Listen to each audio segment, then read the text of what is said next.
Next installment of Binding Manacled. Today we are going to attach our end pages and then reinforce our spine. This is also where you're going to pick up if you are rebinding an already published book and you're starting with a text block that's already published. If you ripped off the paperback cover, now you start here. First thing I'm gonna do is print my end pages. And again, I got my end pages from Matilda Rogers in the Immature Fanfic Binding group on Facebook.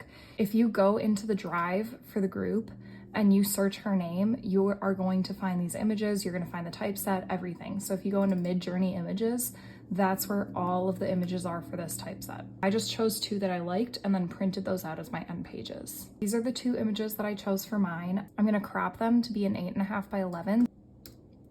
And then I'm going to print them both on cardstock paper. Make the headbands, I'm gonna take a spare piece of book cloth that is wider than my spine. I've seen people do this multiple ways, including sewing them together, but I just like to use twine so it's still flexible, but will cover the spine nicely. Also will match the book cloth cover. I'm just gonna coat this book cloth in glue. I want my twine to be held out straight and fold the book cloth in on itself.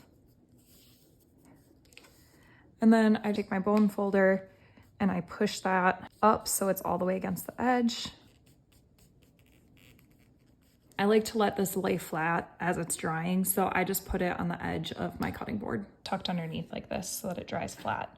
And I'm gonna make 2 of those. Now that we have our end papers printed, I'm going to fold them both in half, and I want them to line up as perfectly as possible. And then I'm gonna use the bone folder to get a really nice crease. And you don't have to print your own end pages. If you want to, you can use like a printed scrapbook paper that you like, or just a solid cardstock paper works as well, whatever you prefer. To attach the end pages on, we're just gonna put a little glue along the edge of your text block. I'm just gonna spread that glue out. I'm just using a spare piece of paper so that it doesn't go across the whole front page and it just stays in that first little sliver. I'm gonna line this up with my text block so that it opens with the book. I'm just gonna press that into the glue a little bit. Same thing from the inside to really make sure it's in there. We're gonna flip it over and do the same thing on the back.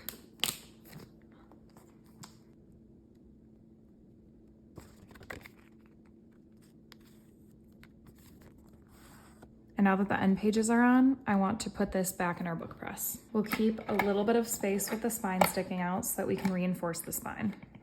This is an optional step, but if you want to add a bookmark with a book charm, that's what we're going to do here. If you want to add a charm, you want about 2 spine lengths of ribbon. So I add it to the bottom, and then it comes up through the book and the charm hangs over the top of the book, but you can do whichever direction you prefer. I want to make sure it stays, so I'm really going to press it in. Then we're going to put our end pieces on that we cut out before. So I'm going to cut them to be the length of the spine.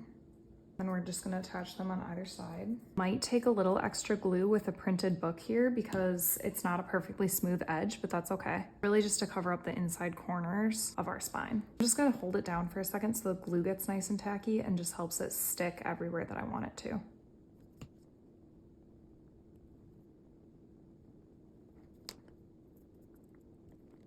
I'm adding even more glue to the spine, and then we are going to attach our mull cloth. If you cut a piece of mull cloth that's about 3 times the width of the spine, then you have a good grip on either side of the spine when you put it into the case. Really don't be afraid of too much glue here. You want it to be strong. I want to make sure the mull cloth is touching all the way to the end pages to hold everything in place. And our last step here is I just take a spare piece of cardstock, if I just have some scrap laying around, and add it to the spine to cover up the mull cloth on a black book. It might reinforce the spine a little bit, but I'm mostly doing this for aesthetic purposes, I'm not gonna lie. And then we wanna let this glue completely dry, so I'm gonna leave it like this in the press overnight. So this is how it's looking right now. Once this is dry, we're gonna return to make our case.